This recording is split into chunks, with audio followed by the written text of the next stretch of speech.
அஸ்ஸலாமு அலைக்கும் வரஹ்மத்துல்லாஹி வபரகாதுஹு. அல்லாஹும்ம சல்லி அலா சையதினா முஹம்மதின் வஅலா ஆலி சையதினா முஹம்மதின் வபாரிக் வசல்லிம். அல்லாஹுவின் நல்லடியார்களே, சகோதர சகோதரிகளே, இம்மை மற்றும் மறுமை ஈருலகத்திலும் வெற்றிகரமான ஒரு வாழ்வை அமைத்து தரக்கூடிய, நம்முடைய தேவைகளை நிறைவேற்றி தரக்கூடிய மிகவும் பெருமதி வாய்ந்த 4 சொற்களை கொண்ட ஒரு திக்ரை பார்க்க போகின்றோம். இந்த திக்ரை அல்லாஹ்வின் தூதர் நபிகள் நாயகம் ஸல்லல்லாஹு அலைஹி வஸல்லம் அன்னவர்கள் கற்றுத்தந்திருக்கின்றார்கள். ஒருமுறை ஒரு சஹாபா தோழர் நபிகள் நாயகம் ஸல்லல்லாஹு அலைஹி வஸல்லம் அன்னவர்களிடம் வந்து, நான் எவ்வாறு துஆ கேட்க வேண்டும், எப்படி பிரார்த்தனை செய்ய வேண்டும் என்று வினவிய போது, நபிகள் நாயகம் ஸல்லல்லாஹு அலைஹி வஸல்லம் அன்னவர்கள் அந்த சஹாபிக்கு இந்த திக்ரை கற்றுக் கொடுத்தார்கள். முதலாவதாக, ரப்பிக் ஃபிர்லி, என்னுடைய ரப்பே என்னை மன்னிப்பாயாக.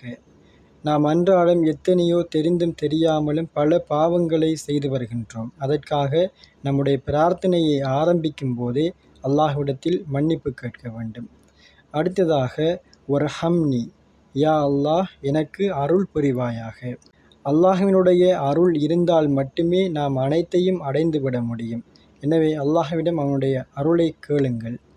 மூன்றாவதாக, வஆஃபினி, நாங்கள் நல்ல அமல்களை செய்வதற்கும் நற்காரியங்களில் ஈடுபடவும் நம்முடைய உடலில் சுகம் இருந்தால் மட்டுமே, நாம் ஆரோக்கியமாக இருந்தால் மட்டுமே அவற்றை நிறைவேற்ற முடியும். எனவே அல்லாஹ்விடம் நற்சுகத்தை கேட்பது மிக முக்கியமானதாகும்.